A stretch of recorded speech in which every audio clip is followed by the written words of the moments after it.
Hi, I'm Gerard Beenen, and here's today's leadership lesson. The most effective leaders are constantly striving to improve, grow, and develop. In other words, they're continuous lifelong learners. I'd like to share 3 interrelated characteristics that are essential for continuous learning for leaders. These include self-awareness, feedback seeking, and self-regulation. First, self-awareness. Self-awareness involves having an accurate perception of yourself and how others perceive you. Effective leaders aren't arrogant know-it-alls with an inflated sense of self-importance. They're confident in their own strengths, but they also seek to understand and recognize their own shortcomings. That's why effective leaders need a good dose of humility. They recognize there will always be opportunities to learn and improve.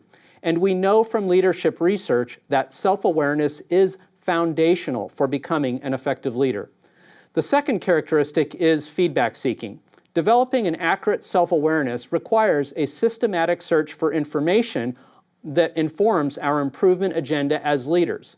That's where feedback seeking comes in. Feedback seeking involves a proactive, unsolicited search for useful information about our leadership assets and liabilities.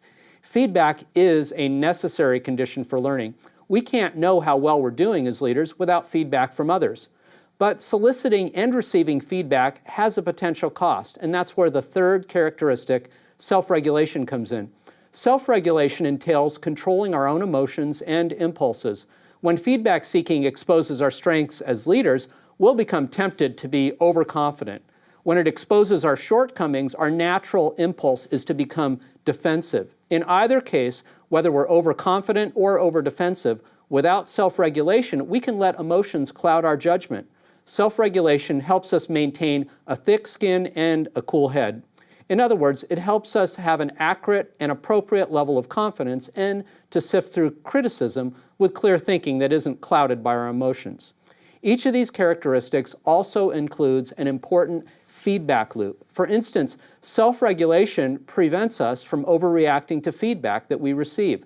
Self-awareness motivates us to seek feedback on our strengths and weaknesses. The feedback we receive in turn helps us build accurate self-awareness. All 3 are essential characteristics that leaders need to be effective, continuous learners. And that's your leadership lesson.